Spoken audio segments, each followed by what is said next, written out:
This annual event is organised by a local committee here, composed of both Jews and Christians. And you are very welcome here to this meeting. With us here this evening is our speaker, Henry Schachter, whom I will introduce to you later in the programme, and his daughter, Hope. We also have here our Member of Parliament for Aberconwy, Robbie Miller, the Senate Member for Clwyd West, Darren Miller, and Original Senate Member, Sam Rowlands, somewhere. I've lost him at the moment. Oh, he's there. Also, the Chairman of Conwy County Borough Council, and the Mayors of Abergele and Llandudno, and the Deputy Mayors of Colwyn Bay and Conwy. And a particular welcome also to those who have come across the border today from Manchester in order to be at this evening's celebration, or commemoration, I should say. Our local Senate member, Janet Finch-Saunders, is unable to be with us due to another engagement. In fact, it's her father-in-law's 98th birthday today, which is something to celebrate, and it's very understandable that she chose to be there rather than here. But she did send us her best wishes for this meeting. A warm welcome also to two students from Rydal Penrose, who will be sharing with us later concerning their visit to Auschwitz.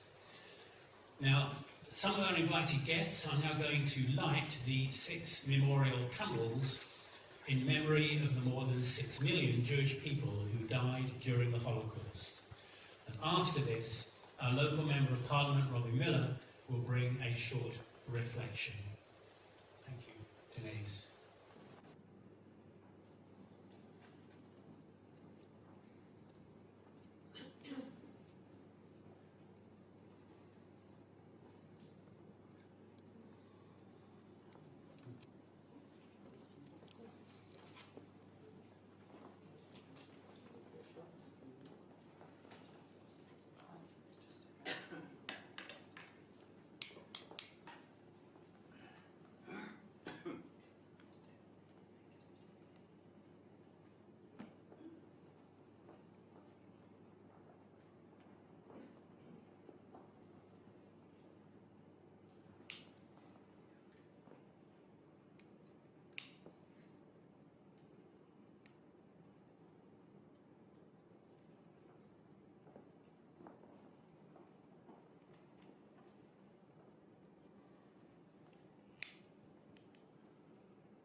Can I just say thank you first of all to the committee that have arranged this and made this possible this evening, and to Roy and the team behind that. The Holocaust is something which, with the exception of one or two of us here, it's very hard to grasp the scale, the enormity of what happened. And yet the theme this year is ordinary people. And reflecting on that, I was really struck by the fact that much of what we know, much of what we've heard tell about the Holocaust, were acts carried out by ordinary people. Acts of cruelty, acts of hatred, acts of terror, of violence, of murder. These were carried out by ordinary people. And that's a very sobering thought for me, I stand here as an ordinary person. And I'm confronted at an event like this to remember the reality of what ordinary people have done. And reflecting further, I thought then, also what we hear through the Holocaust is other acts by ordinary people. Acts of great courage, acts of great ingenuity, acts of tremendous selflessness, acts of sacrifice and love and compassion.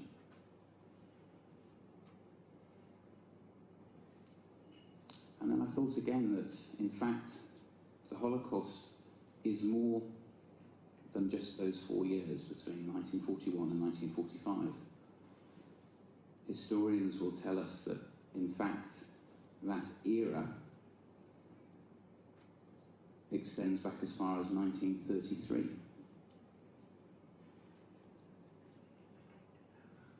And ordinary people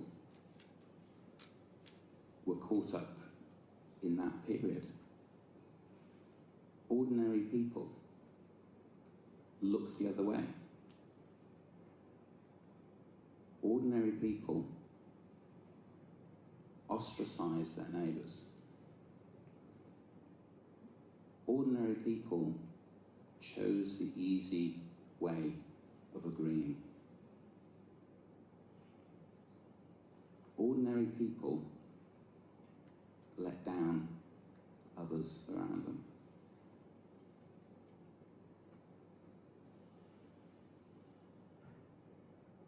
And I'm confronted as a politician with the fact that during that period, politicians created laws which started the persecution of the Jewish people in Germany. Politicians encouraged that social exclusion and ostracization of the Jews. And so I must reflect myself as a politician, as an ordinary politician. What then am I doing today?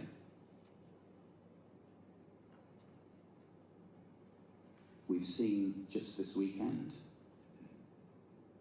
of a terrible killing in Memphis. Ordinary person killed by 5 ordinary policemen. In fact, we hear on a regular basis that as humanity we seemingly haven't learned this lesson. Whether it's a genocide in China or a murder on the streets of America.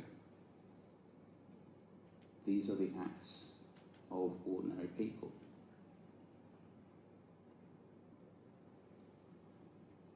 And yet from it all I take encouragement.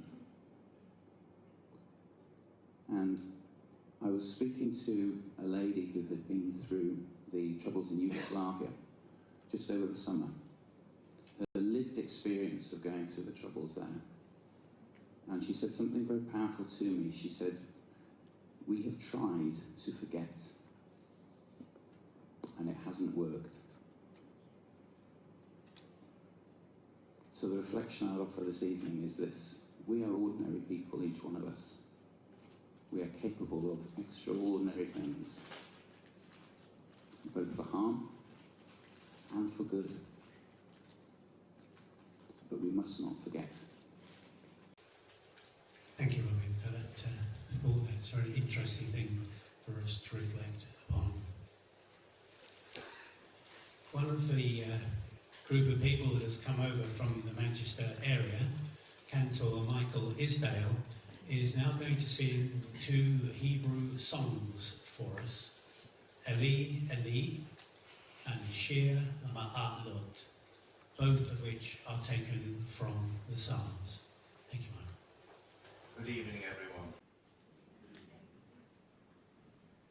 piece, Eli Eli, which means my Lord, are words written by King David in his book of Psalms. And the song itself is dedicated to a Hungarian Jewess who in the Second World War was a special operations executive.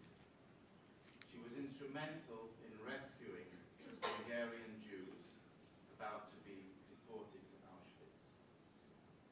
Captured, imprisoned, tortured, she refused to reveal details of her mission. She was executed by a firing squad and became a national heroine. We should remember her name. Her name was Hannah Senesh.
A prayer for peace.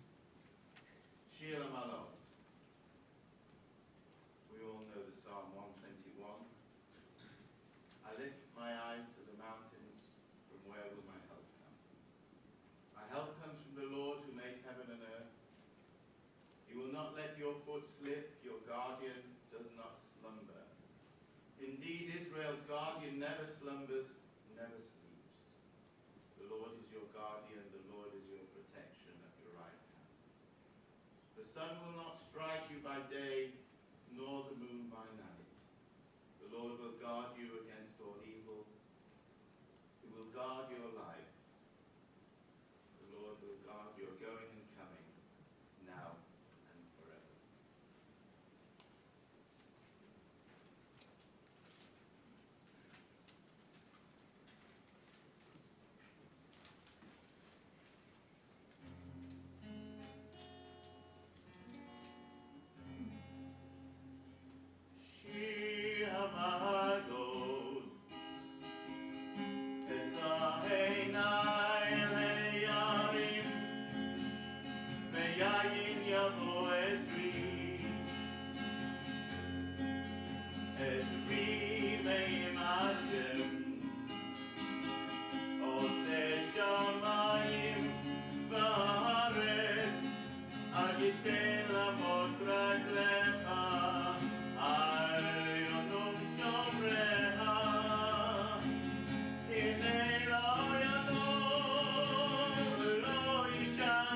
Shomei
I think we should probably start with the most obvious thing first. Krakow is an absolutely beautiful city that has managed to survive the terrible things that the Nazis attempted to pressure it into during the Second World War.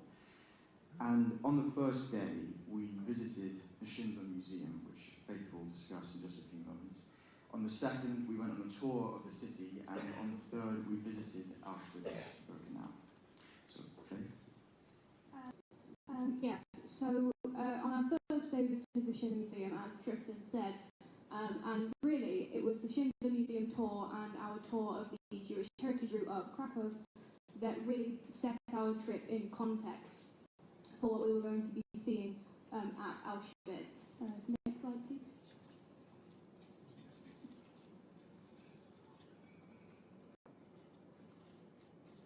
So Auschwitz itself is obviously a very interesting, very dark place. And I think you can read about these things as much as you like in textbooks and hear about it as much as you want in a classroom or on the internet, but until you go there in person, you never really understand the gravity of the history of this place. To walk through these streets was both an experience itself and a privilege to be able to go to a place like this where some of our darkest human history has taken place and to really just see it for yourself.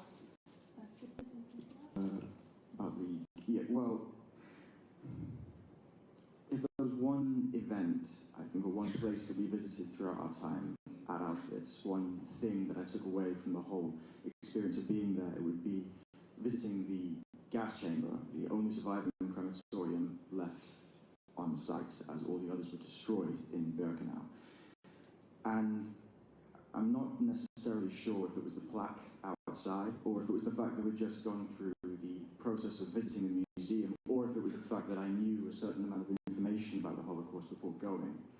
But those 20 to 30 seconds that we experienced inside of the chamber were some of the most profound that I had over the entire trip.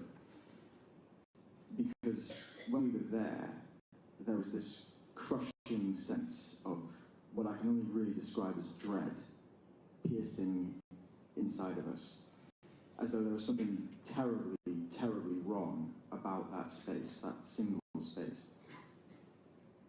And it's strange because I don't really want to experience that ever again, but I still view it as absolutely imperative for me to have been through that and to have at least considered what sort of a place we were in.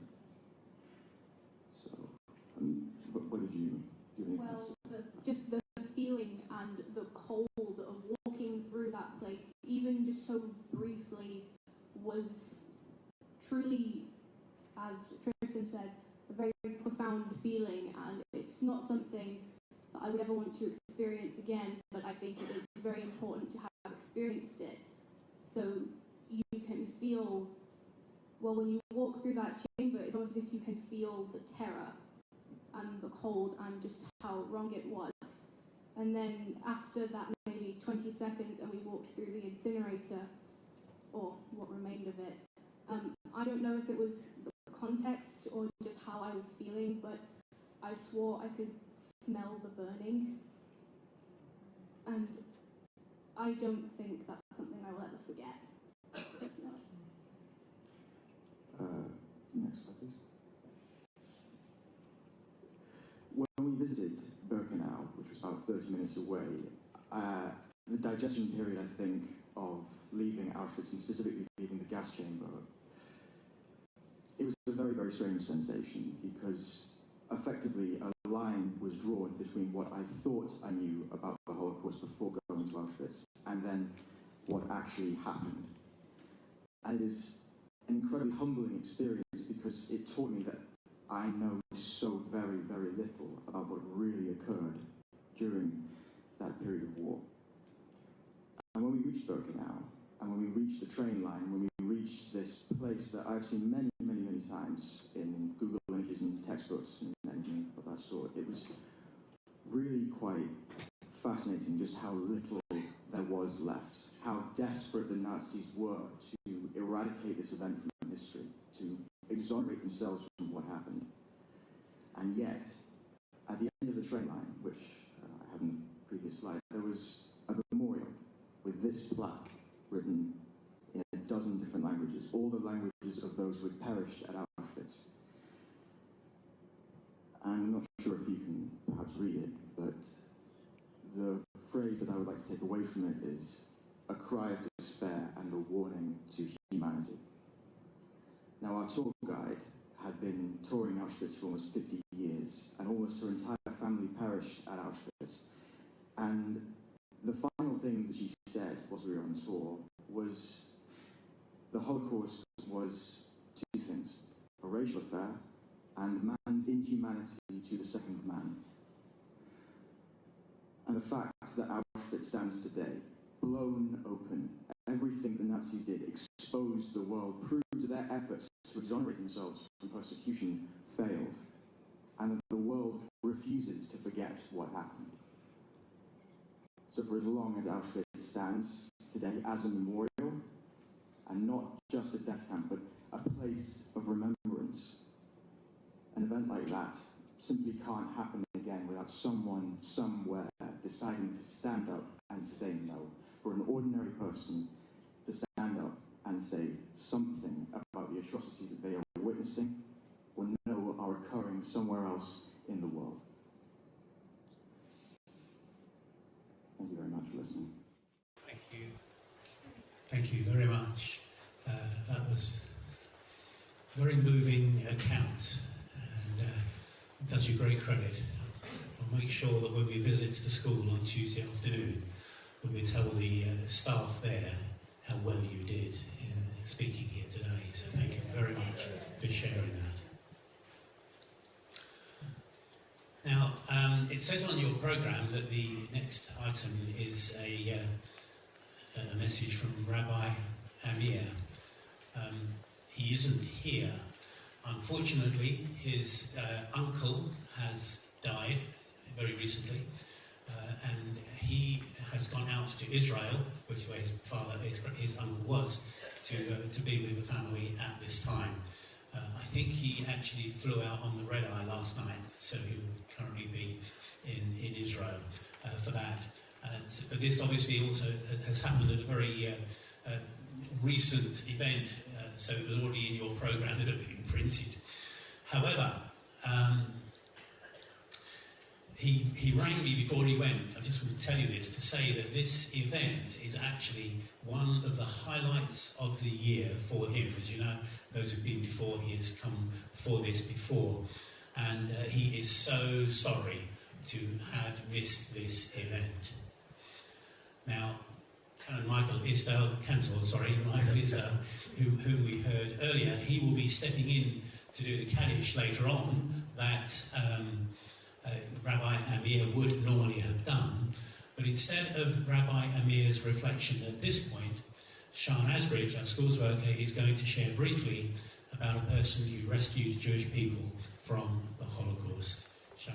Well, I'm going to be speaking about what some Christians did to help the Jews during the Nazi Holocaust. And in particular, I'm going to focus on the extraordinary life of a Dutch Christian lady called Corrie ten Boom. Corrie ten Boom was born in Haarlem in the Netherlands on the 15th of April 1892. She was brought up in a large house that dated back to around 1600. Her grandfather, Willem ten Boom, had opened up a watch shop in the house in 1837, and his family lived above the shop. Later, the home and business were passed down to Willem's son Casper, and then to his daughter Corrie. Corrie qualified as a watchmaker and made the business prosper. The ten Boom family were devoted Christians, being members of the Dutch Reformed Church. They dedicated their lives in service to God and their fellow men, engaging in social work in Haarlem. Their faith inspired them to serve the religious community and society at large. In the 1920s and 30s, they took in many foster children. The ten Boom family had a history of personal connections to the Jewish community. Corrie's grandfather had supported efforts to improve relations between Christians and Jews in the 19th century. Her brother, Willem, a Dutch Reformed minister, studied anti-Semitism and ran a nursing home for elderly people of all faiths. In the late 1930s, that nursing home became a refuge for Jews fleeing from Germany. So it's no surprise then that when the Second World War broke out, the ten Boom family decided to use their home to hide Jews from arrest and deportation by the Nazis during the German occupation of the Netherlands. The Dutch Reformed Church thought that the Nazi persecution of the Jews was an injustice to fellow human beings and an affront to divine authority. Corrie believed in the basic tenet of Christianity, namely the equality of all human beings before God.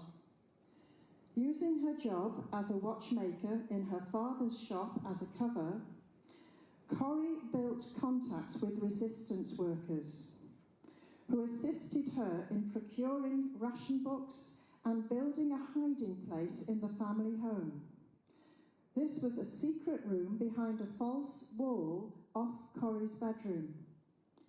In hiding Jews in this secret room, Casper and his daughters, Betsy and Corrie, risked their own lives. During 1943 and 1944, there were usually 5 or 6 people illegally living in the ten Boom home, both Jews and members of the Dutch resistance. The ten Booms and their friends of the Bayer group saved the lives of an estimated 800 Jews and other refugees. On the 28th of February 1944, a Dutch informant, Jan Vogel, told the Nazis about the ten Booms' work. And around 12:30 p.m. on that day, the Gestapo, the German secret state police, arrested the entire ten Boom family. A total of 30 were arrested, including resistance workers who were in the house at the time.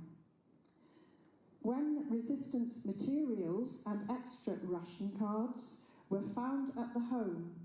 Casper, Betsy and Corrie were sent to Scheveningen prison. Safely hidden behind the false wall in Corrie's bedroom at the time of the arrests were 2 Jewish men, 2 Jewish women and 2 members of the Dutch resistance. The house remained under guard after the arrests.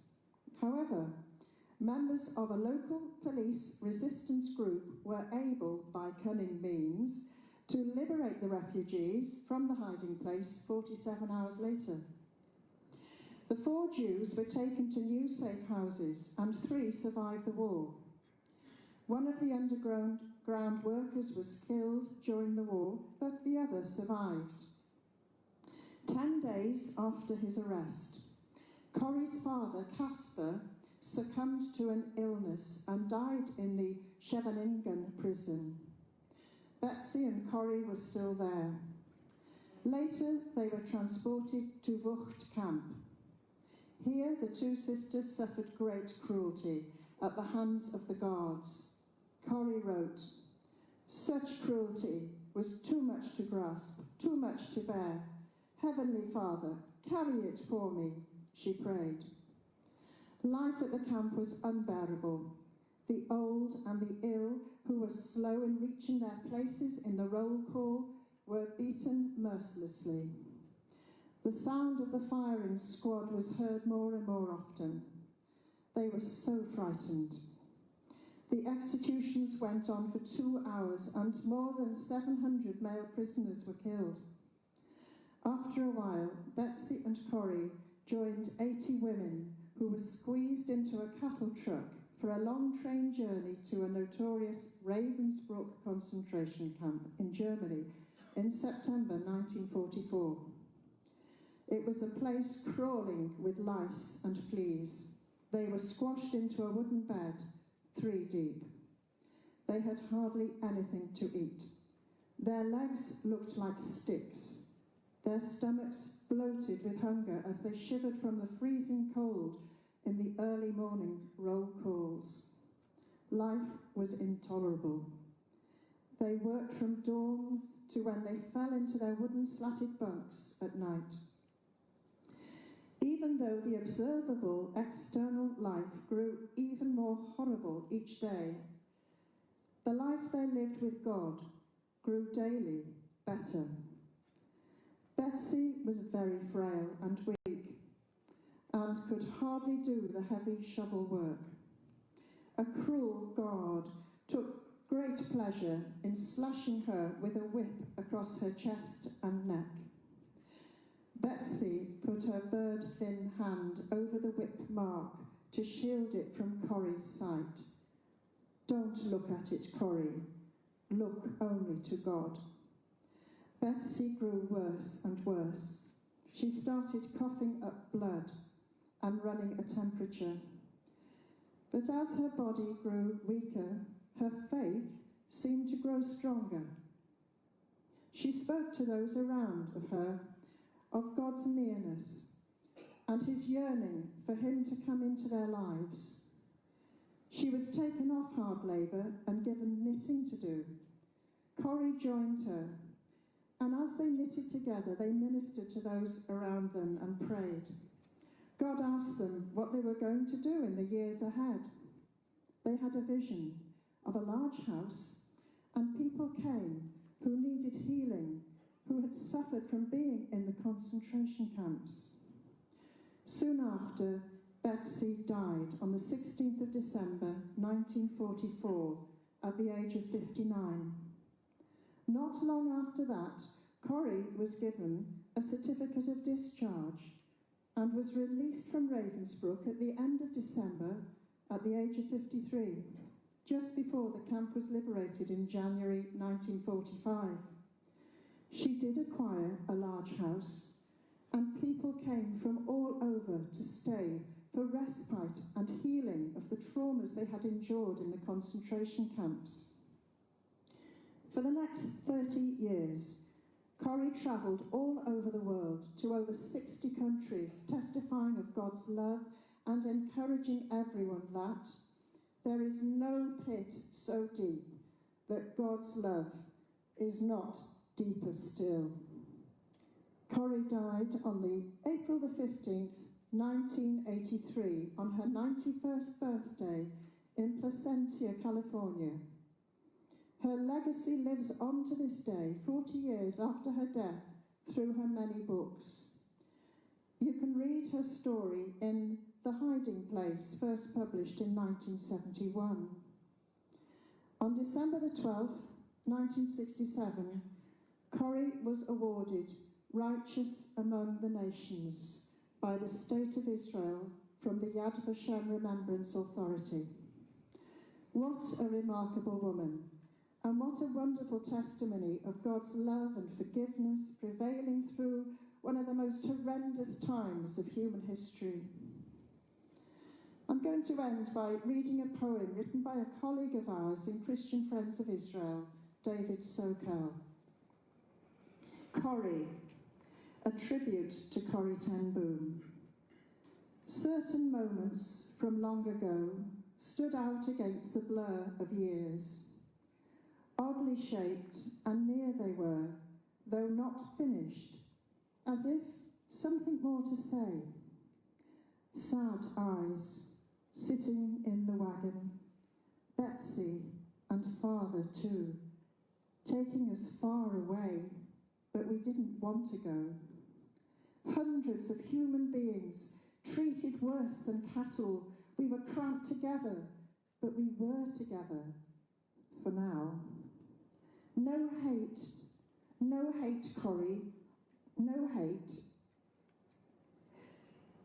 Pay the price for caring, locked inside your cell, solitary confinement, living in sheer hell. Yet no pit is so deep that he isn't deeper still. A hiding place from the wind, a cover from the tempest. Forgive them, touching the apple of God's eye. But forgive them, for they know not what they do. I'm sure you are all aware that at least 6 million Jews were the victims of Nazism in Europe. 1.5 million, 1 in 4, were from the Ukraine. And among them was one family whose story I would just like to tell very briefly.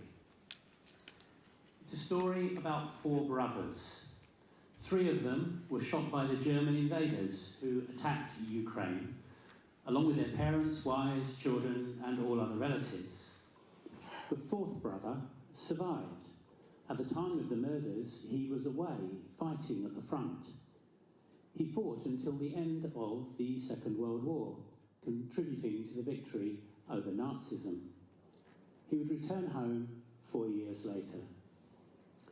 2 years after that, he had a son. 31 years after that, his grandson was born. Then, 40 years after that, his grandson became the president of Ukraine. And that man is Volodymyr Zelensky. Recently, I looked up on the Community Security Trust website to see how many anti-Semitic incidents occurred in the UK last year. And the number was 2,255, which is approximately 1 every 4 hours on average. I also saw a statistic that said that Jewish people are 5 times more likely to suffer a hate crime than any other faith group. When confronted by these figures, it can easily lead to despair. But Psalm 23 reminds us that God is with us to be our comforter. It is therefore appropriate that we now join together to sing the hymn, The Lord's My Shepherd. Verse 3 says, Yea, though I walk in death's dark vale, yet will I fear no ill, for thou art with me, and thy rod and staff me comfort still.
such an honour to have with us this evening our main speaker, Henry Schachter, BEM.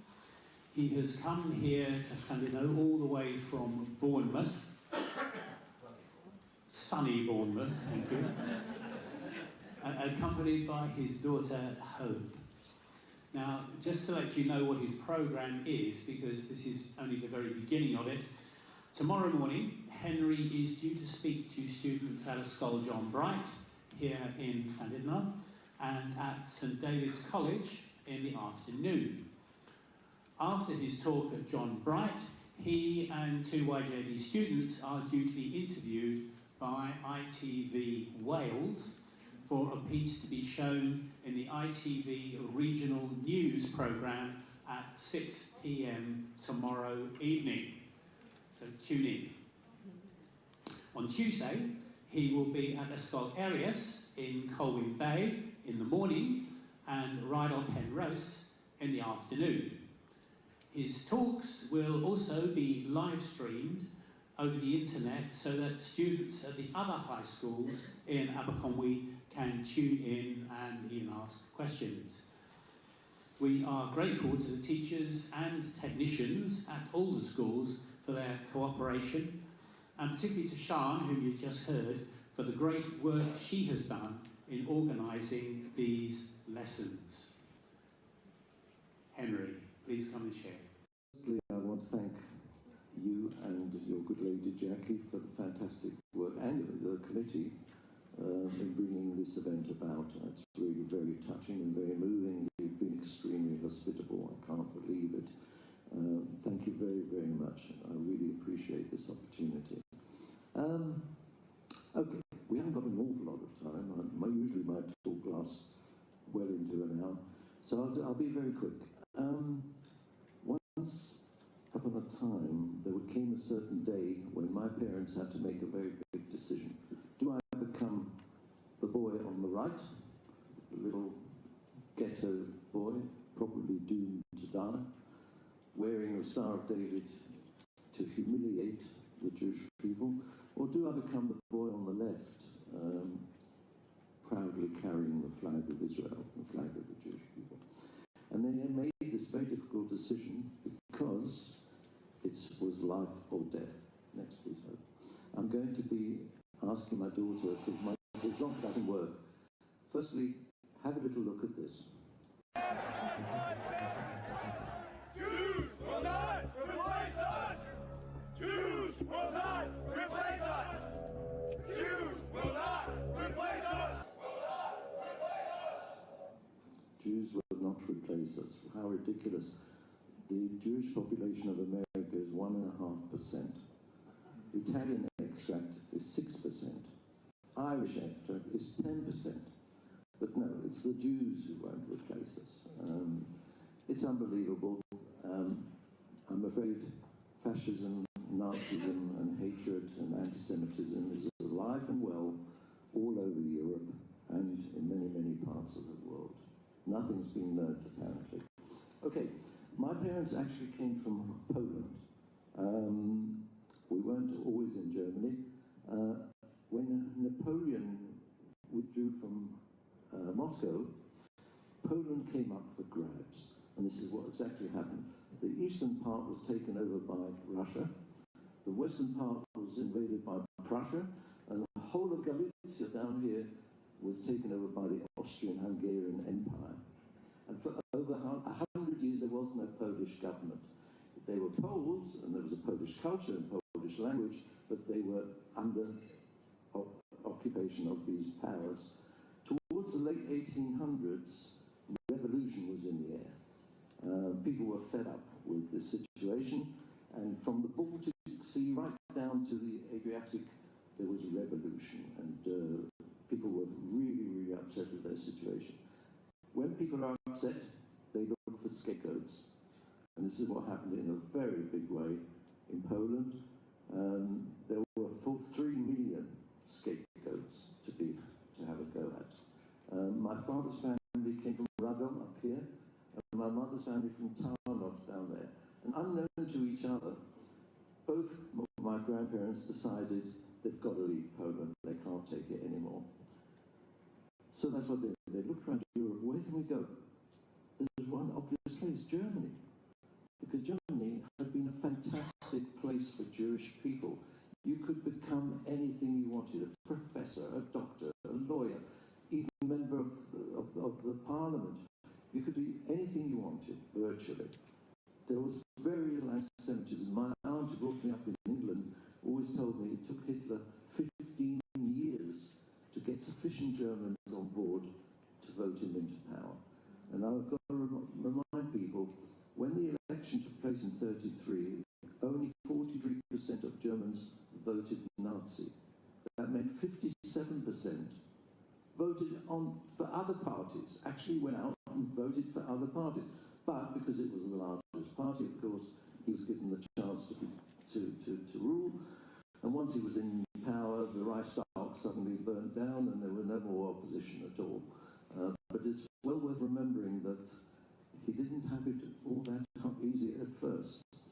Okay, my mother on the left, her name was Paula. My oldest aunt, Fanny, my aunt Regina, who brought me up in England, and my aunt Friedel, 4 girls, were all born in Poland. Afterwards, he got 2 boys when they reached Frankfurt, my uncle Adolf, actually, and Uncle Benny. I don't know exactly what happened there. There were 4 girls in Poland and 2 boys in Frankfurt, maybe something in the water, I don't know. But anyway, certainly, probably the cider. Frankfurt is well known for cider. Anyway, so they lived there and they went to German schools and they lived like German citizens. They were religious, but middle of the road, you know. They were tolerant to everything else. Life was fantastic until the First World War. Then, of course, things changed very badly. The Wehrmacht was told in November 1918, forget it, we've lost the war, go home. What?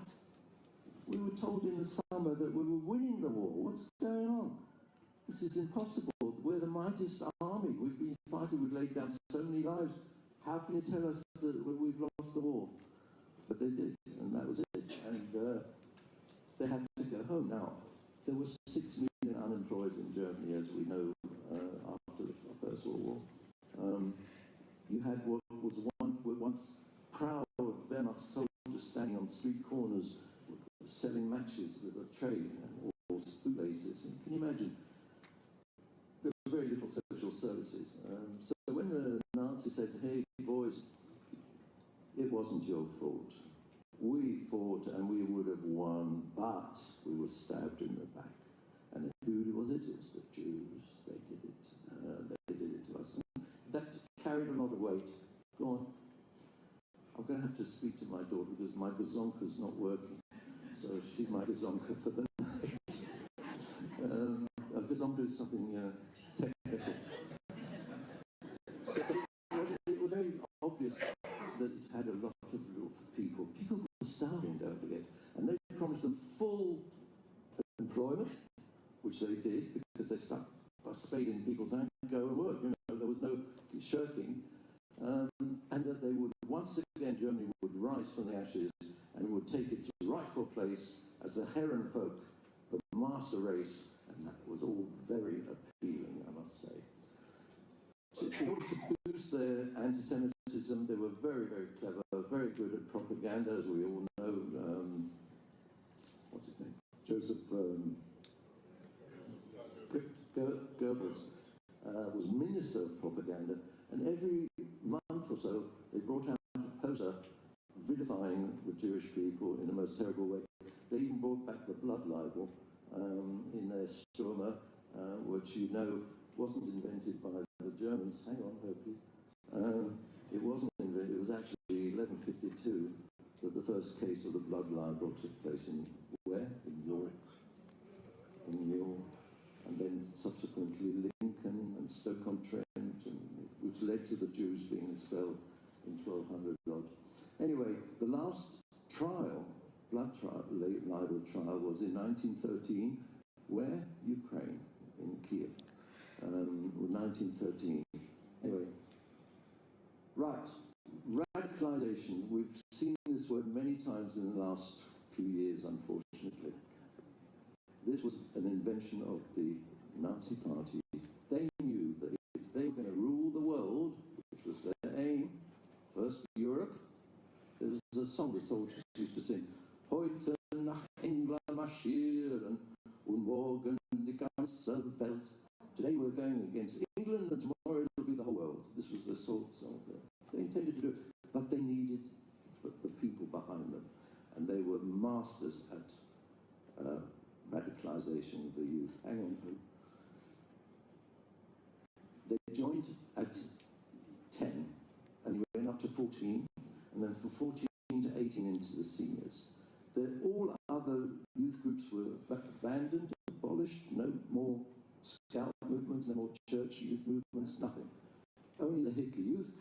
And it was amazing when 10 and 12-year-old boys would be marching in the street twice a week. They would put their uniforms on, and there was a band, and there were flags, and adults had to get out of their cars and stand by the pavement going, Heil! Heil! Heil the Hitler Youth! Can you imagine the power they felt? And all that worked into their brains to become good Nazis, to treat a Führer like a god. Well, we know this is what it looked like.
The boys in Hitler Youth, but there was also a thing called Bundesdeutsches Mädchen, the League of German Girls. And here again, they went on holidays, they went to camps. They had to become physically fit because their job was to produce children for the Reich. 4, please. If you produce 6, you got a certificate signed by one of the major Nazis, and if you had 8, you got a medal. And anybody will tell you, and I'm sure the ladies would agree, that a medal is deserved to having 8 kids.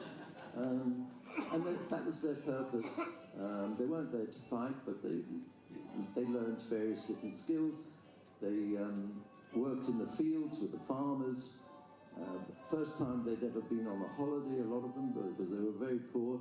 If they didn't have enough money for a uniform, the uniform would be supplied. And off they went for holidays. It was a wonderful thing. Unfortunately, from these very sane League of German Girls came 4,500 SS guards in concentration camps, and some of them were the most diabolical. I'll show you 4 that my mother would have known. On the left, what's her name? Yeah, she was a giant of a woman, actually, well over 6 feet, and she was in charge of the train from Auschwitz to Bergen-Belsen. My mother would have known her. She was captured by the British, and she had got 15 years in prison. Many people had died through her hands. The one on the right was in charge of Bergen-Belsen, the women's camp. and she was actually hung for crimes against humanity. Next one. Yeah, Joanna Bormann, she was known as the guard with the dogs. She used to walk about with 2 dogs, and if she let loose at any opportunity, if you were bitten by one of her dogs, it was a death sentence, because there were no medication, no bandages, nothing. Your wounds festered and you died. She was actually hung as well. And the last one I'll show is Earhart. She was known as the guard with the whip, because her greatest pleasure was at the slightest, not even any sort of crime, she used to love smashing prisoners over the head with her whip. And here again, she only got 15 years and she was out in about 5. Unbelievable. Right, next case. Yeah, this is, I saw this first in Sachsenhausen. They were repeated in every concentration camp. These are specially designed whipping stools. The prisoners' feet were put into blocks there. This could be tilted, and it was standard 25 strokes for anything. Even stealing a potato or any minor thing, 25 strokes of the whip. Many have died afterwards, gone. Okay, so now my story. Kristallnacht we all know about, so I'm not going to go into why and where and whatever, but the fact was that we lived in Berlin, and my mother was 4 months pregnant when Kristallnacht took place. My father had gone to Poland to accompany his parents and 2 of my aunts, because 10 days earlier there was the Poland action. I don't know if you know about this. Every Pole in Germany who had a Polish passport had to leave Germany. He wanted to pick a fight with Poland, and we all had to leave, everybody.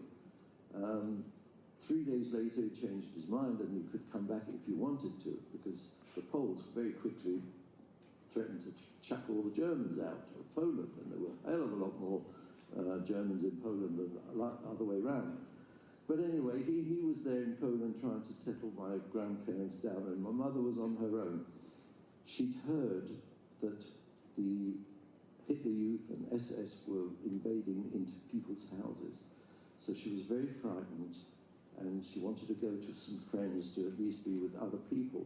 And as she was walking in the street, suddenly there was an enormous crash behind her, and out of the first floor windows came an entire upright piano, landed 2 feet behind her. The noise was tremendous. It gave her such a shock, she was rushed to hospital. And for 2 or 3 days, it was touch and go whether her baby would survive. Next. As you can see, her baby did survive. And here I am. Mind you, the look, I don't know if you can see the look on my face. It's like, what the hell have you brought me into here, you know? I mean, God. Obviously, it's the flash of the camera. Yeah, nice little baby, actually. Right, next. Sophie? Okay, what's that? Okay, by 1938, the Wehrmacht were ready, more or less. People here in England used to go to the pictures and see Pathé News, yeah? Your parents or grandparents, they would have gone to the news, and they would have seen this. Have a look, Hope.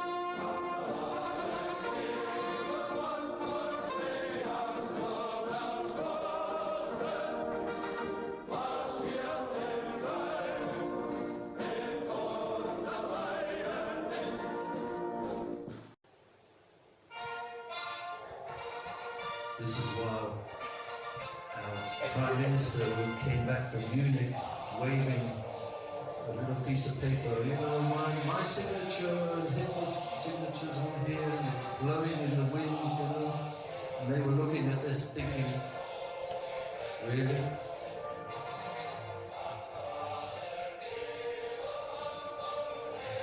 Okay. Oh, but hang on one second, hang on one second. We had a secret weapon. It was a British sense of humour. And some boffins in Shepperton studio decided, you know, we've got to do something about this. So they produced this, and your parents or grandparents would have been watching this.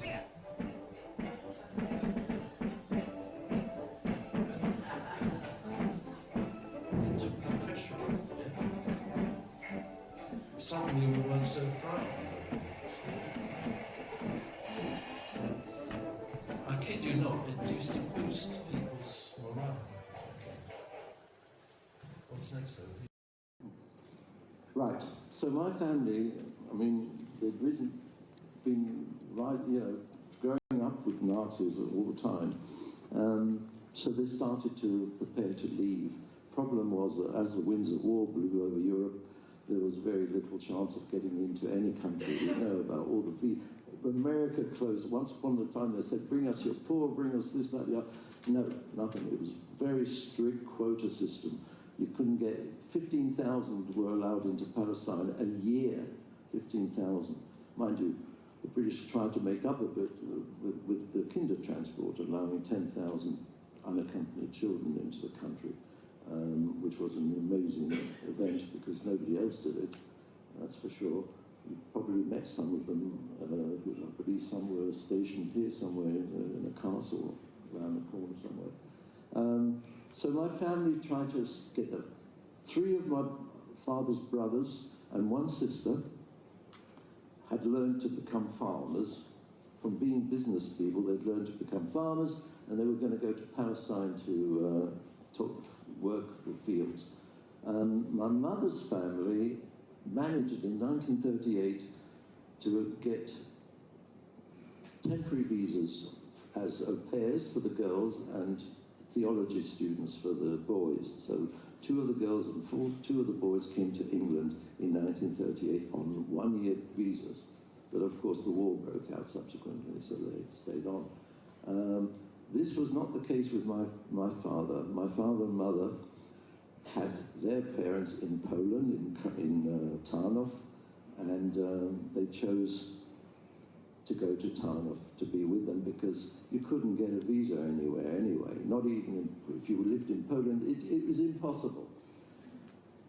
My father knew that Hitler had designs on Poland, and at the end of August 1939, he decided to go to Belgium on a business visa. He was a businessman and he used to travel around, and because he was told if he knocked on enough doors, maybe he could get a visa for me and my mother to come to Belgium, which was free. And this is what he did. Unfortunately, exactly 1 week later, 1st of September, in marched the Wehrmacht into Poland and the war was on. And my parents, my mother and father, and my mother rather, was stuck there in Tarnów with me. But he'd still been ahead of the game. He had anticipated maybe they wouldn't be able to get out in time. So he knew that if she went to Krakow, which was about 40 kilometers away from Tarnów, there were people there for enough money who would issue false papers. The lot. Exit visas, passports, the lot, you name it, you could buy it. And this is what my mother did. Carry on. She went to Tarnów, but it was very dangerous because behind the army came these guys, you know, the Einsatzgruppen, 3,000 trained murderers, basically. They weren't there to fight anybody, they were there to kill the Jewish population wherever they found them, which they did. Initially in Poland only, carry on. Yeah, they come to a village, they take the Jews out, make them dig their own graves. This is actually Babi Yar, which is just south of Kiev. It's about 40 kilometers, I think. Here they didn't have to dig graves. They could just bring the Jews out, shoot them, they'd fall into the ravine. 32,000 men, women and children were murdered in 48 hours. Later on, over 100,000 were murdered there. They were told they were going to be moved to the east, and instead they were taken to the ravine, they were made to undress, and they were shot en masse. Yeah, go on. When they attacked Russia in 41, hang on, wait, 3,000 was just not enough. It's ridiculous. You can't ask 3,000 to kill millions of Jews. So they recruited people from the local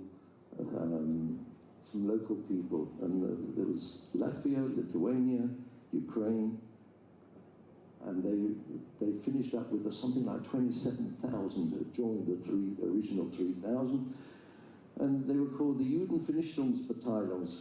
Show it, okay. Back alley, yeah, and then just shot there, so they didn't have the humiliation of being beaten up. Next, okay. So it was imperative that my mother escaped, and that's what we did. We went to Krakow. Go on, next. And we stayed with my second cousin, who actually wrote a book, and in this book he mentions our arrival, and he says, little Ariel, because my name, my Hebrew name is actually Ariel, not Henry, I'll tell you why in a minute. And he mentions us being there, waiting for these false papers, and he wishes that his father was here so that we could all go together. He wasn't. Anyway, he was finally sent to slave labor camps with his father for 4 years. They moved around, mostly around Poland, in slave labor camps. His father didn't survive, he did. In fact, he was given a medal in 1986 by the German government for attempting to kill Hitler. Unbelievable. He got out of the concentration camp, worked his way out. He heard that Hitler's train was going to be passing by the slave labor camp. So he was about 17, I believe, at the time. And he went up the track and laid as many stones and trees and everything possible on the track in order to try and overturn the train. And then he went back into the camp. And I said to him, Heinz, why did you got out? Why did you go back in? He said, Henry, I had more chance of survival in the camp than out in the fields, because there was a equivalent of about 400 quid reward to hand in Jews, and he felt safer in the slave labor camp, believe it or not. Okay. Yeah, here he mentions a little bid that I had. Anyway, keep going. Right, now came a story which belongs in a Steven Spielberg film, really. My mother, the fourth paper, she's 29 years of age, the 1-year-old baby, actually 9-month-old baby. In wartime, using false papers, left Poland, through Czechoslovakia, into Germany, and over to the Ardennes forest, which divided Germany and Belgium, to be smuggled across. Now, can you imagine? At every major station, the Geheimnispolizei, the Gestapo, would get on the train. Papieren bitte, Ausweisung, yeah, let's see. Yeah, oh, what are you doing? Where are you going? Why? I don't know what she told them, but she'd been educated in Frankfurt. She spoke perfect German, and somehow she managed to convince them that she was visiting her in-laws, or I don't know what, coming back for Christmas. It was December time, and she made it to the Ardennes forest. When we got there were 20 people waiting to be taken across, and I was crying because I was probably teething or whatever. And the smuggler said, oh, I'm sorry, Frau Schächer, there's no way I could take you. The baby will give everybody away. Have you got something to knock him out? And so here's a pill, you give it to him. Stay here, don't move. I'm going to take all these other 19 people across, and then in a few hours, I'll come back for you, but don't move from the spot, otherwise I won't find you. So off they went. And my mother was left there in pitch black, freezing cold December night, worried in case I was crying, maybe she'd get picked up by a patrol. Would the smuggler even bother to come back? I mean, he's taken the 19 people already. He'd been paid, he did a good job, but he was an honest man, a righteous man, and he came back across the border and picked up my mother and I, and we went across. And finally, thank God, we were united with my father in Brussels, and we were rid of the Nazis after all those years of hate speech and horrible events. We were rid of them for 4 months. Because in May 1940, using exactly the same route as we had used, in came the German army, something that nobody thought they could possibly do. They smashed through the woods and attacked Belgium. Now, the British and French forces were stationed on the border, British Expeditionary Force. This time they decided we're not having trench warfare anymore. We lost enough men in the First World War. We're going to fight the Germans head on. So they rushed into Belgium to help the Belgian army defend them. This is exactly what the High Command in Germany wanted, because 2 other armies went through Luxembourg into France, and we know what happened. They were raced to the Channel ports, and we know all about Dunkirk and how miracle it was. Through 300,000 people were rescued. But before then, they were retreating, and we Jewish people in Belgium, we all wanted to get away from the Nazis, obviously. And we were told that if we went to Zeebrugge on the coast, there might be a boat there, and if not, we could go to Ostend. And if the worst came to the worst, Plan C, La Panne, which is on the border with France, and if, God forbid, there's no boats there, we could whip into France across the border. During this evacuation, the Luftwaffe were attacking the troops, and every now and again a Stuka came down, bombing the roads and machine gunning the roads, which we were travelling on with the retreating army.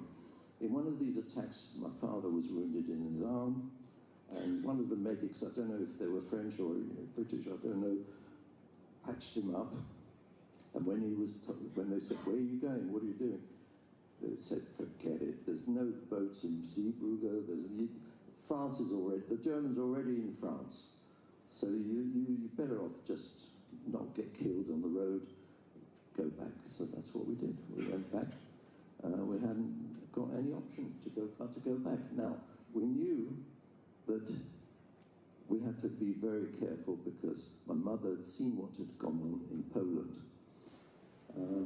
Now, everybody had to register for new identity cards. Whatever religion, every single person, and you had to carry that identity card with you at all times. This is an identity that our founders, unbelievable how founders, my mother and father's identity card 1 month after the invasion of Belgium. It's dated June, 6 months identity card. Can you see why this is also a death sentence? Maybe the people in the front. Yes? Juda, Juif. Catholics didn't have their thing. Protestants didn't have the religious stamp. Juda. And the Judas had to wear, if they went out into the street, they had to wear the Star of David, and they had to carry their identity card. Next. No. Next. This is a second one I found. This is my mother's thumbprint. I haven't got anything from my mother. When I first found this and saw this, it broke my heart, really. This is my mother's thumbprint. It's as close as I can get to it today. Okay. In the West, they didn't use Einsatzgruppen. They left people alone. They were too busy planning the invasion of Britain anyway in the 1940s. So they left the Jews alone, provided you registered at the police station, told them everything, how many members of your family and everything. You were left alone, and you could carry on, but you wore the Star of David. This was from the fall of Paris, and you can see this Jewish man there. Looks like probably had been an officer in the French army. He looks like it, doesn't it? So provided you wore your Star of David and had your cards, you were left alone for a while. But my family knew this holiday wasn't going to last for long. Carry on. And we decided we had to go into hiding like many others. Actually, there were a lot of Jews because they'd heard what was going on in Poland. So we found a warehouse with two other families. This warehouse had 2 stacks of crates from floor to ceiling, and on the other side, life went on as normal. Trucks came and went and delivered and whatever, and here we lived on this side, but you had to be absolutely silent. Not a word, not a tap running, not a toilet chain pulled. Absolute silence. I'm 1 year old. How do you keep a baby of 1 year from crying in the day? I'm only allowed to cry at night. My mother was in a terrible state. She said she begged my father, Reuben, I cannot stand this. Little Ariel's going to give everybody away to the Nazis. Please, let's leave. Let's go and live outside in Brussels. We've got some false papers. Maybe things won't be so bad, but I can't take another day of this. So we left the warehouse and we lived in flats. Carry on. Yeah, now my father by now had been completely skint. He paid for this and paid for everything. So he had to go to work. And in order to go to work, and I think he used to unload barges because it took me once there. Anyway, in order to work, he didn't take his Star of David, and he didn't take his identity cards because it's a Jude, Juif. And there was a punishment for not having your identity card, whether you're Jewish or not, was something like £1,000 fine or 10 days in prison. One day he was stopped on, I don't know what date, we've got the exact date. He was stopped by a Belgian policeman and said, where's your identity? No, haven't got him. Oh, okay. £1,000 please? No, I haven't got that either. 10 days in prison. And he went to St.George, which is still there. And in fact, there's a church next door that I used to go to later on. And he spent 10 days in prison and he was released on, was it April 1942? When he came out, the warden said to him, Mr. Shepherd, be very careful, because now the Nazis are finally arresting all the Jews that they can find and sending them east. Before they'd been left alone. So when he came back and told my mother, I said, oh my God, what are we going to do? We've got to help, we've got to do something. They'd heard about a Christian group underground people who took Jewish children in sometimes and distributed them in Christian families all over Belgium. Actually, Belgium had the highest proportion of hidden children in all of Europe. With population, 3,000 were saved that way. One day I was given to this lady here, Mademoiselle André Guren. She was 20 years old. She owned a little nursery school. And one day, Ariel Schachter, little Jewish boy, was given to her. And I remember being put into some sort of cot, or not cot, but like a, what do they call it, like a pen sort of thing. And my mother saying goodbye, and I was crying, and why were you leaving me here? Anyway, one day I went in as Ariel Schachter, little Jewish boy, and 3 days later I came out, and my name was Henri de Veil, and I had new identity cards, new ration book, new grandparents, so-called, because they were a middle-aged couple, and the story they gave out was that I was their grandchild, because they had a son who worked on a farm, and it might have been possible. So that's me when I was given away with my toy dog Riri, who played a huge part in my life. Caroline. It was just as well they gave me away, because they had to move 3 times. These are addresses that they had to move to when, as things hotted up, the moment people said, who are these people here? Very strange, so they moved. Go on.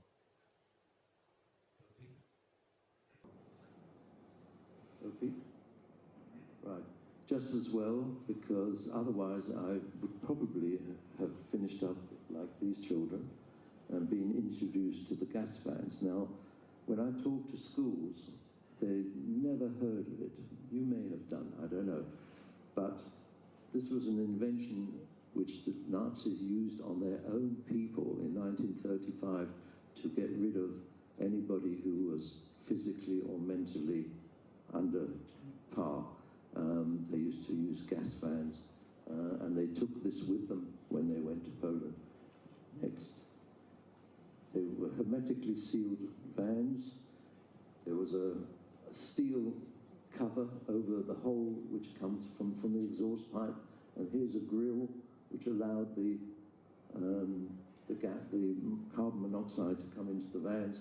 Those are actors, but these are actual children here going to their deaths, like good little kids holding hands. Quiet, please, walk nicely. You can't believe it. Cannot believe it. And then they were told they're going to be deloused, defleed or whatever, so they were told to undress, fold your clothes carefully, put your satchels on top so you will remember where you are, where they are, and in they went. 10 per square meter was the average number. You could see they were dressed in their best clothes because parents could only take one case.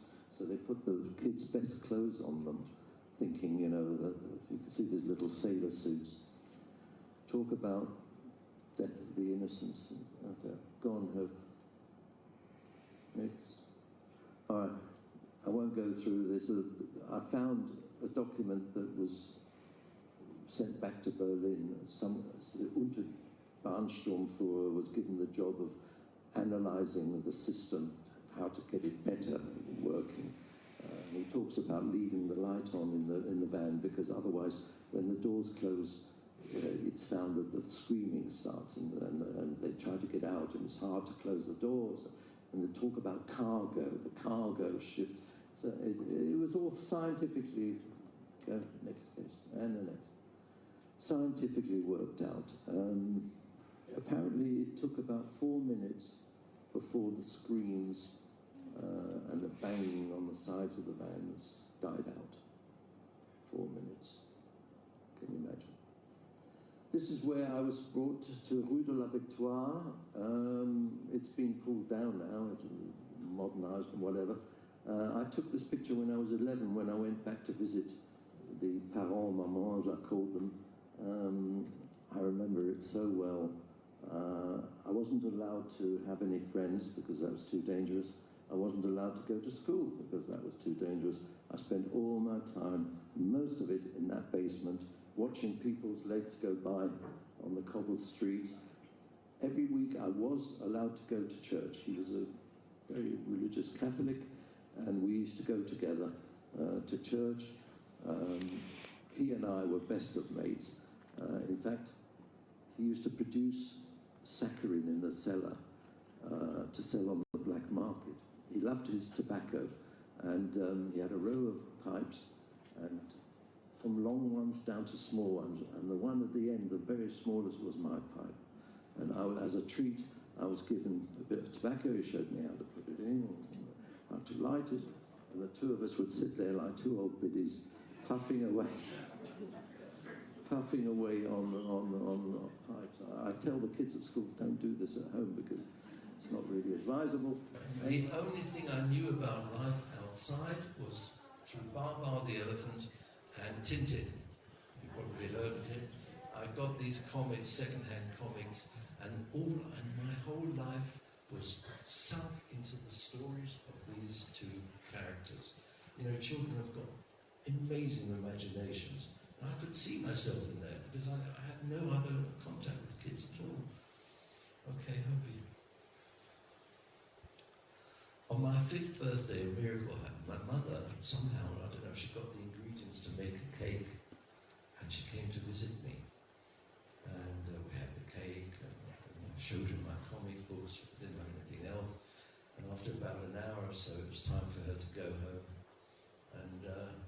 when I realised she was leaving and not taking me with her, I was so upset. I ran to the top of the stairs and sat on the landing and refused to say goodbye to her. And whatever entreaties she said, have you come and kuss bitte? No. Well, kids we're obstinate, we're very selfish as kids. And I stood there and I sat there and I watched her put on her coat and a scarf and one last look. Are you? And then out the door and out of my life forever. And that was the last I remember of her. Yeah. 7 weeks after she came to my house, she was arrested with my father. Now, my father had always been one step ahead of the Nazis. On this occasion, he just made a wrong decision. A split second. They were in bed, and they heard heavy jackboots running up the stairs. The Nazis. My father thought, my mother had dealt with the Nazis very well. She'd got away with things, but of course, a simple search of him and would depict that he's Jewish. So he made a quick decision, ran onto the balcony. Anyway, they were arrested and they were taken to Gestapo headquarters. And after they'd been interrogated, the officer who did the interrogation said to him, you know, Herr Schechter, if you hadn't gone on the balcony, we wouldn't be here now because we were looking for someone else in the building. But we had a soldier outside, and 2 o'clock in the morning we saw somebody going on the balcony, so we came to arrest you. That's how you're here. In that second, life or death. Instant decision. What do you do in these circumstances? He made the wrong one in this case, and he was sent to Malines, which was a gathering point, and on the 25 or 24? Which? 25th convoy out of Belgium, the last but one convoy, they were sent to Belsen, to Auschwitz. And you even got their numbers, their ticket numbers. What is it, 304, 305? Huh? 306 and 307. In the East, they packed people into cattle trucks, yes? In the West, they used normal trains, and you had to pay a ticket price for your trip to your death camp of choice. I mean, you know, and if you had enough money, you could buy a first-class ticket. Yeah, and they did. If you have a look at a film called Escape from Sobibor, you'll see a Dutch convoy coming, and a lady in her first class wanting to tip the prisoner who's taken her luggage away, thinking that, you know, he's doing her a favour. Unbelievable. An hour later, she was up in smoke. She didn't know that that's the last she would see of the sun. So they arrived at Auschwitz, the usual place, the separations, those were the ones that were not going to survive. They were already heading towards... how many of you have been to Birkenau? Just as a show of hands. Okay, a few of you, yes. So you know that ramp. I've only been once, and when I stood there, I'll tell you the feeling I had. And these are the people who were chosen to work. In fact, one of the Holocaust survivors, this lady here, still told her story not long ago. She's in England, I forget her name. My mother was chosen to work in the kitchens, and my father went on one of these commando things to work in one of the factories of IG Farben. They survived 9 months in Auschwitz, doing this terrible work and just about surviving until the Russians came on 27th of late in January. Now they still needed people to work, so they introduced the death marches, which you probably know about. My mother was taken to Bergen-Belsen next. My father was first marched to a huge 150,000 prisoners in Gross-Rosen, and then from there to Flossenburg in southern Bavaria.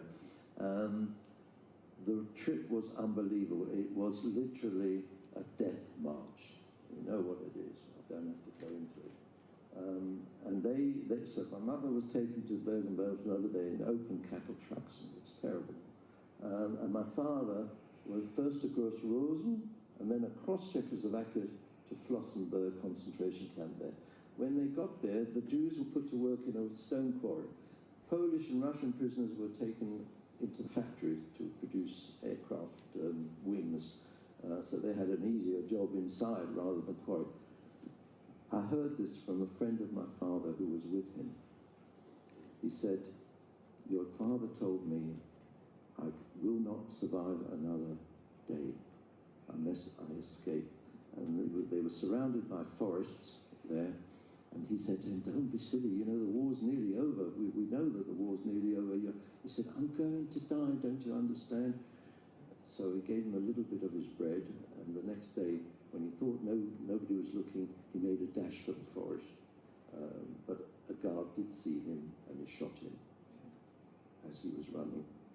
I mean, as fast and hardly running. That's where he died. My mother, when she got to Bergen-Belsen, was also in a terrible state. She caught the typhoid, which was rampant. It was killing thousands of people every day. It was impossible. And here again, I heard it from the mouths of the woman who was there. She said, "I had your mother in my arms, Ari," and I begged her. I said, "Paula, hold on. The British are nearly here. The guards were starting to leave." But she'd caught typhus and she died there and then in her arms. So that was that. Right, next. No, next. These were all the prisoners of war camps in Germany, by the way, large and small. The larger dots. Every British prisoners were made to work in these camps. Nobody knew they existed after the war. You ask anybody, no idea. Go on. Okay, hooray. September the 1st, 1944, I'm going back a little bit, a miracle happened. A regiment of armoured Welsh guards decided to visit Brussels and get rid of some Nazis while they were at it. And I was there to welcome them. Go on.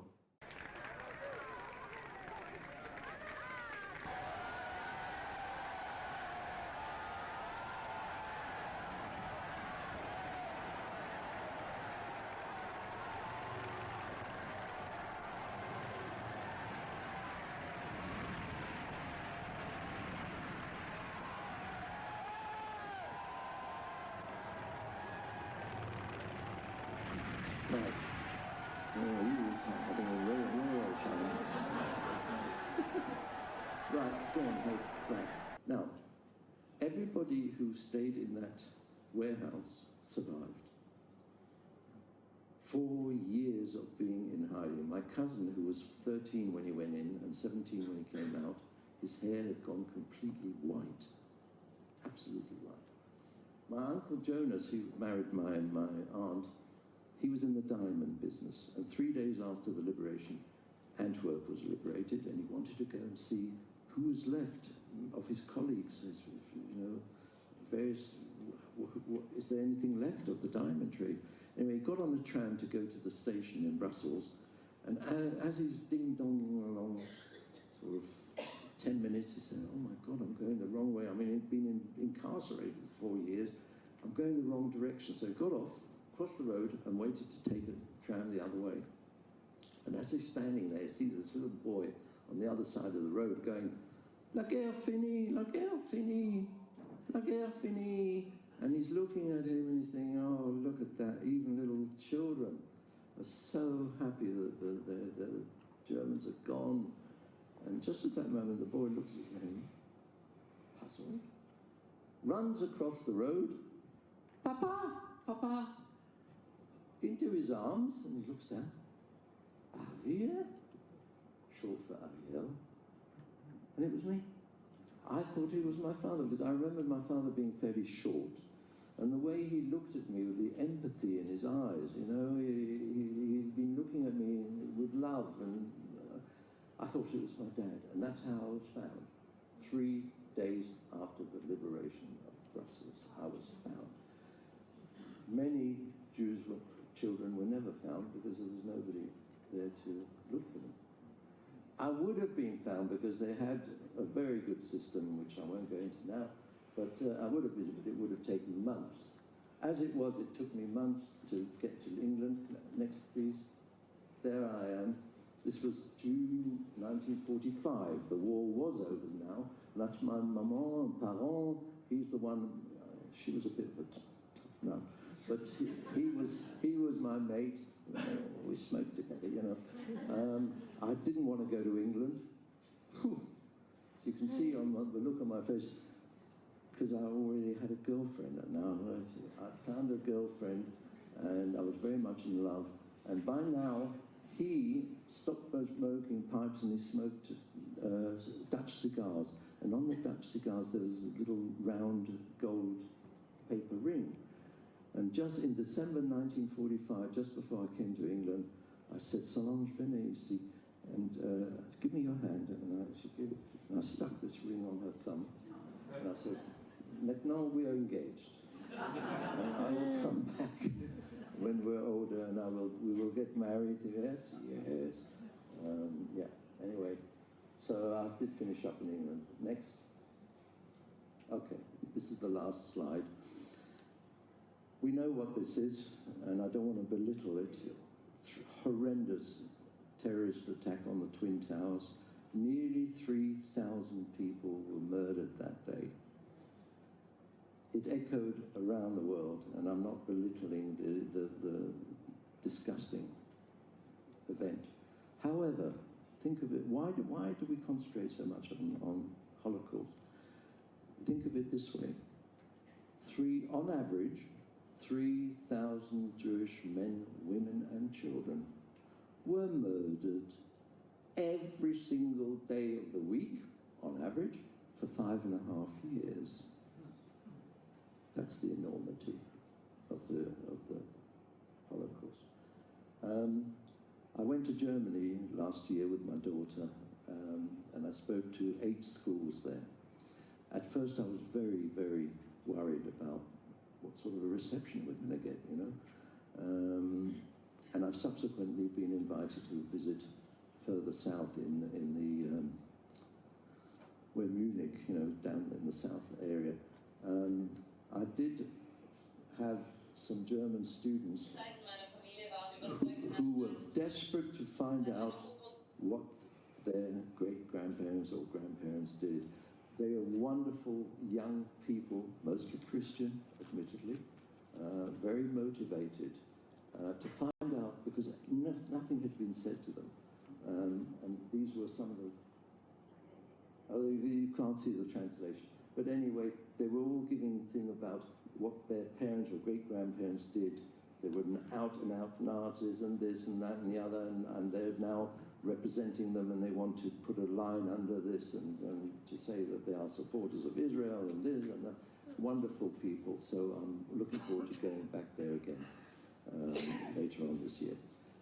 Thank you very much. I'm sorry if I went over time. Probably did, always do. But there we are. Thank you very much for listening.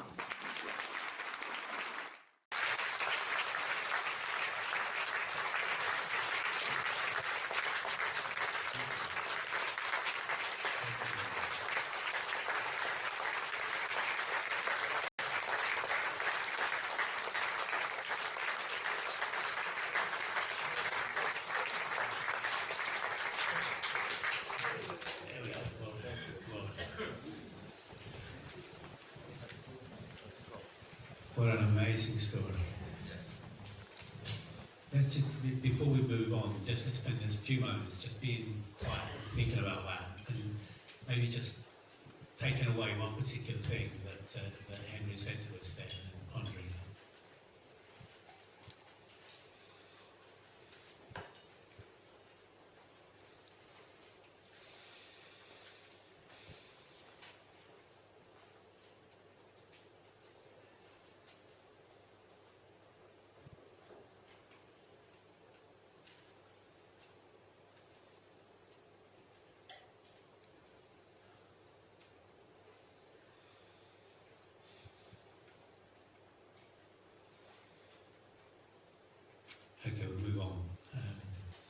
as usual, we are actually recording this evening's event. So if you would like to actually have a CD or a DVD, then please sign up on the list, which you'll find in the alcove on this hall just at the back there. So now, Cantor Michael Isdale is going to lead us as we come to the memorial part of our evening. He will be singing for us the prayer, El Malay Rachamin, which he will introduce. You have a translation of that in your programme. And then after that, because Rabbi Amir is not here with us, he will also be saying the Kaddish. So.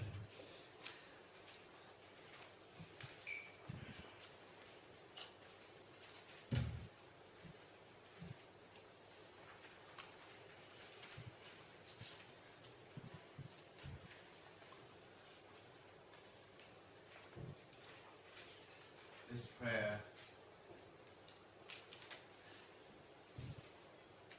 is a Jewish prayer for the departed that is recited at funeral services, on visiting the graves of relatives, especially during a special month of the New Year and Yom Kippur, after having been called up to the reading of the Torah on the anniversary also of the death of a relative. And the prayer has been adapted as a memorial prayer for the victims of the Holocaust and Nazi persecution of all other groups.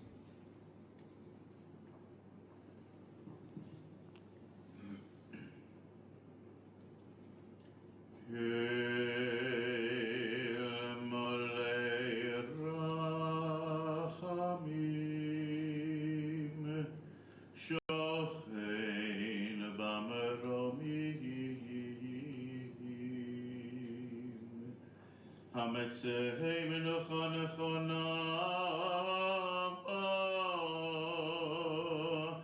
ahoy kanefei ashechina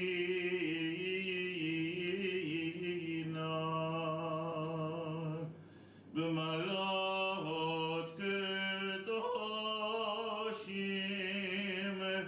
uteharim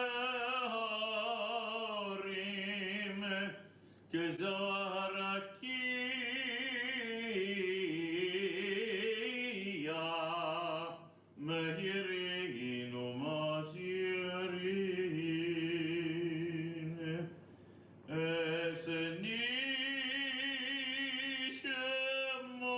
esenishemot hatahaim sheyamotu v'shenehergo v'shenishchatu v'shenisrafu v'shenitberu v'shenotlechu beAuschwitz, Bergen-Belsen, Buchenwald, Treblinka, Majdanek, Sobibor, ובכל שהמחנות השמותו בעבור שהם מתפללים לעילוי נשמותיהם בגן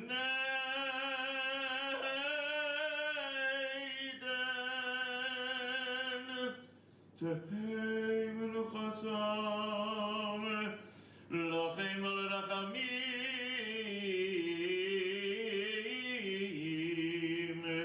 יסירם בסיס ונפול עולמים ויצרור ביצרור החיים את נשמותיהם עד השם ונחלתם וינוחו בשלום על משכבותיהם ונאמר Amen. Could I please ask you to be upstanding for the Kaddish? This is a hymn of praise acknowledging the magnification and sanctification of God's name. יתגדל ויתקדש שמי רבו, ויולמוד יברכי רותי וימליך מלכותי, וחייכון ויומכון וחיי דכל בית ישראל, והגאולה בזמן קריב ונאמר אמן. יהי שמי רבא מבורך לעולם ולעולמי עלמיה. יתברך, ישתבח, ויתפאר, ויתרומם, ויתנשא, ויתהדר, ויתעלה, ויתהלל, שמי קודשו בריחו, לעילם מן כל ברכתה ושירתה, תושבחתה ונחמתה, דאמירן בעלמא ואמרו אמן. יהי שלמה רבה מן שמיה וחיים עלינו ועל כל ישראל ואמרו אמן. עושה שלום במרומיו, הוא יעשה שלום עלינו ועל כל ישראל ואמרו אמן.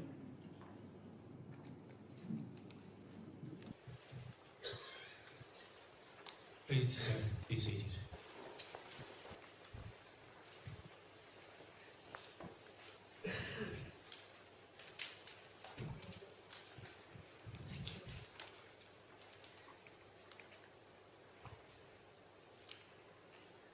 Ladies and gentlemen, I'm really quite emotional, as you all must be, by this evening's most moving and in parts beautiful service.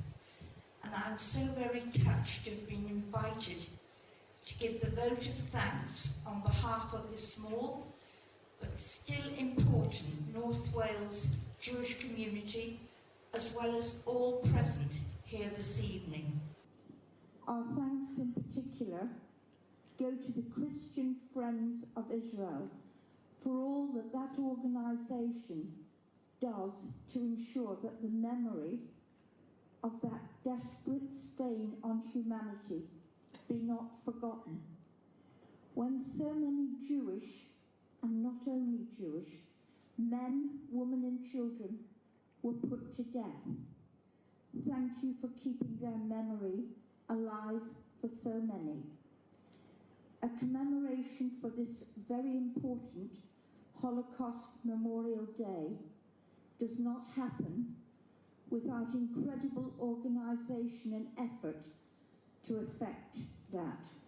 The guiding hand behind much of tonight's event is, of course, Roy Thurley and his committee, and Roy proves himself more than a friend to not just the Jewish community, but by his interfaith work, ensuring that the memory of the Holocaust will not fade for a very long time. So we thank you, Roy, for all that you do and how you continue to foster such positive support within our communities.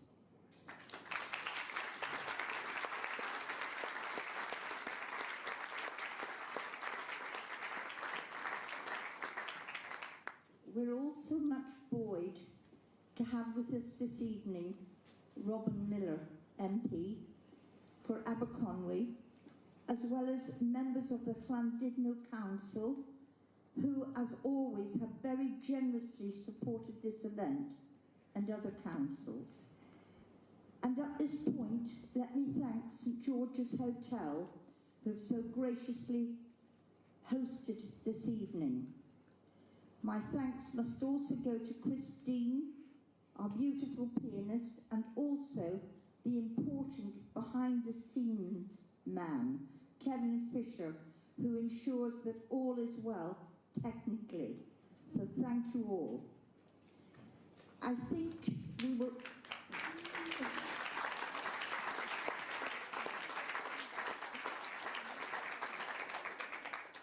I think we were all enthralled by the melodious singing of our guest officiant, Cousin Michael Isdale, who is known to many of us for his wonderful rendition of Jewish liturgy. And he didn't disappoint this evening, so thank you, Michael, for adding greatly to tonight's proceedings.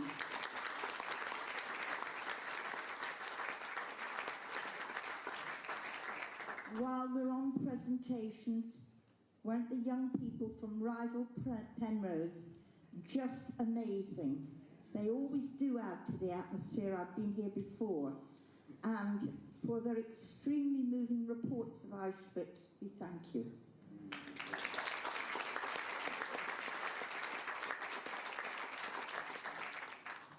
The organisers have also been greatly supported for tonight's function by the donations so generously received from Marks and Spencer's Llandudno via their charity champion Natalie, as well as from Morrison's and Tesco's.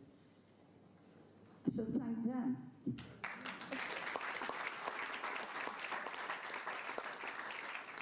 And now I must make special mention of a very special lady, Sian Asbridge. Sian is a teacher who not only is liaison with local schools to facilitate the programme for Holocaust education, but who this evening, as you've been told, at very short notice, stepped in to fill a vacancy as Rabbi Amir Elitov, who was scheduled to be with us as in previous years, was obliged to be away on family business. Thank you, Sian, for your work in educating current and so therefore future generations of young people. It's of incalculable value and it's so appreciated.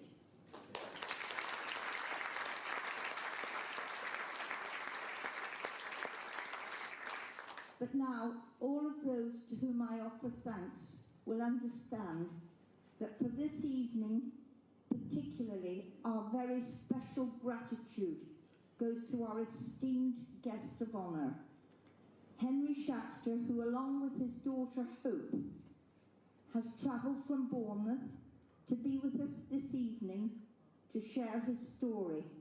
And what a story. What a heartbreaking memory you've shared with us today. In Hebrew, there is a word dayenu, and this is also often translated as enough. To have suffered so, dayenu. To have witnessed so much tragedy, dayenu. To have lost so many and so much, dayenu. To have lived with such memories and to have been able to share with us and many others in order to bring understanding and truth from that dark period of your life, dayenu, enough. The outreach work undertaken by you and others to educate and inform the world today of the inhumanity suffered by so many all those years ago is vital as we witness the continued rise of anti-Semitism, often masquerading as anti-Zionism, as well as man's other intolerances throughout the world.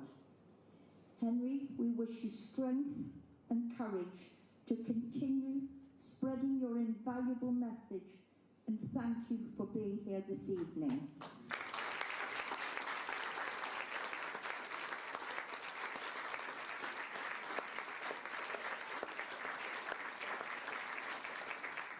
It would be remiss of me to fail to thank our good friends, Denise and Ronnie Myers, who put in so much work to this evening. And once again, it's paid off. It's just wonderful to see Ronnie well again. Stay well. Thank you all. Shalom and Nostar.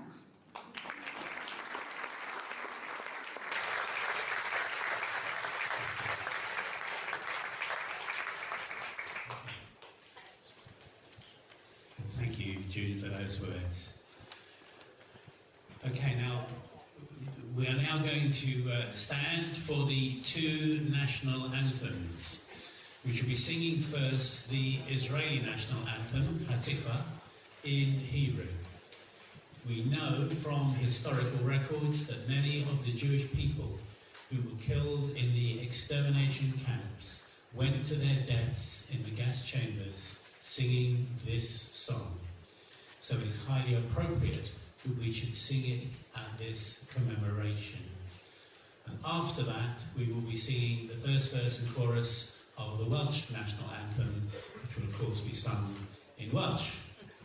So, please stand and sing. You have the words in your programme.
Please be seated, just for a few more instructions at the end. Could I remind you that there is an opportunity to make a donation towards Henry Schachtler's speaking tour to Bavaria later this year? Offering baskets will be available near the exit at the back. I trust that you have found this evening to be a moving and memorable experience, which certainly I have. Thank you very much, and good night.